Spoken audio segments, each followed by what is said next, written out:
think, I'm going to be honest, The Wiz to me is one of the better interpretations because I feel like a story like The Wizard of Oz, it's so dramatic and it's so... I think the soul is paired really well with the script. Yeah, the ups and downs of the music. As opposed to like the cheeky... Because it's got so much feeling, like that song "Home" at the end. It's so much. There's so much feeling in it, and that sense of being lost. And I think that interpretation, people look at the interpretation of The Wiz as just like, ooh, the black version of The Wizard of Oz, but it's really not. And they call it the soul version because you've seen white people in those roles. I think it's good to call it the soul version because it literally just does have more soul to me. It feels more like a story of a journey and a growth versus just a story that's cool and iconic with witches and all this other. Everyone grows, and you can watch, I think, the journey more easily, and you see it. You see the Scarecrow get his brains. You see him come up with all the ideas. I think the ultimate production probably would incorporate music from or like the music from The Wiz, that soulful, that connected to the emotional reality of what's going on. But also, I think it would. I think the darkness of the book and like the realistic quality of the book influenced with something like that would be, to me, it'd be pretty epic. I think The Wiz is my favorite interpretation just because it's not, like, I feel like music can connect to a whole array of people, but not everybody likes like the cheeky children's type of music, and not everybody likes Wicked, the like Broadway belt. But I think everybody can connect to a more soulful, like edgier type of music that spans a lot more type of musical ranges than just Broadway or just like children's cheeky. I don't know how else. I mean, the music in The Wiz does it touches a lot of different areas. Like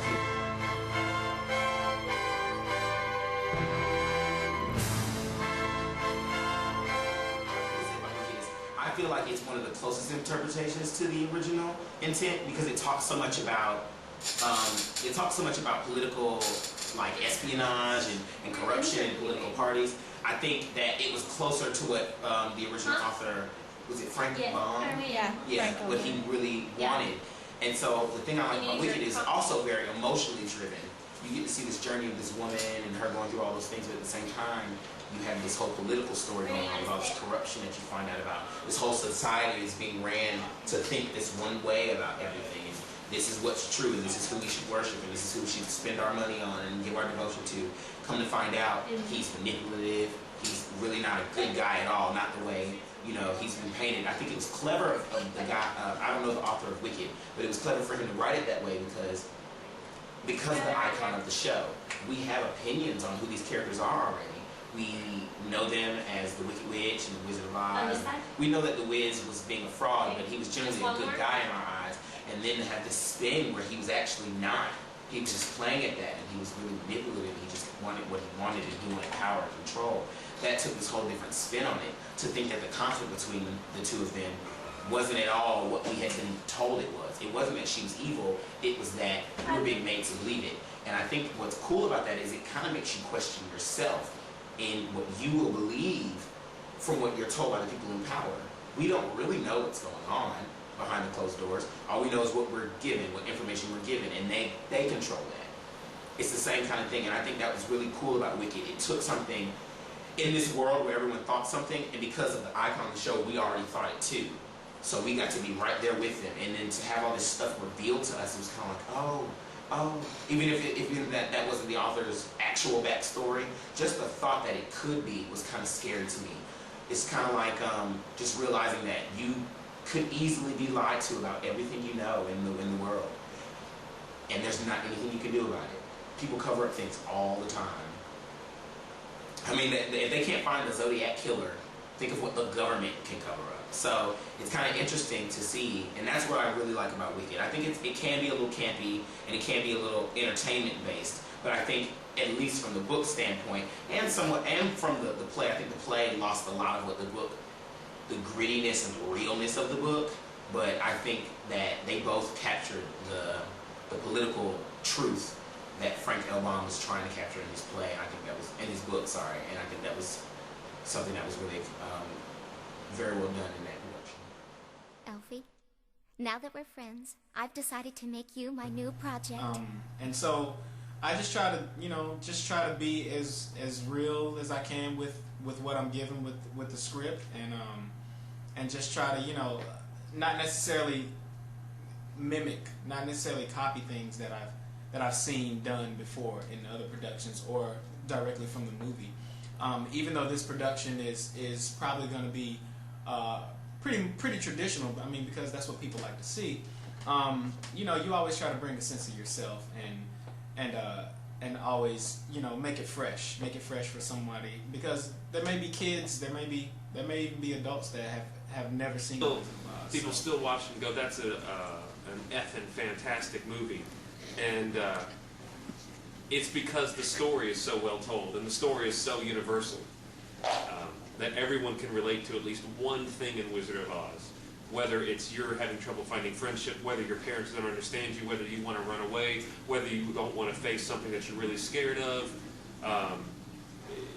whether you're different and you don't feel like people are going to accept you, you feel like you need to put on a front in front of your friends because they won't accept you for who you are, like the lion. All of these things are dealt with so beautifully in The Wizard of Oz. You're gonna be popular.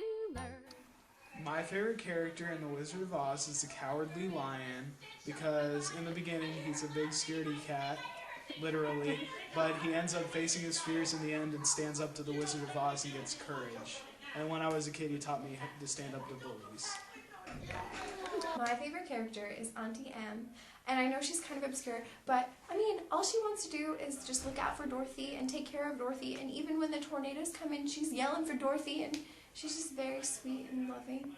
And that's the first person who Dorothy kind of like asks for in the movie when she wakes up. And I just like Auntie Em. She's sweet. I want an Auntie Em. I feel like my favorite character is the Tin Man, because he goes through a personal journey and learns how to feel, and I think that's important and something that everyone has to do.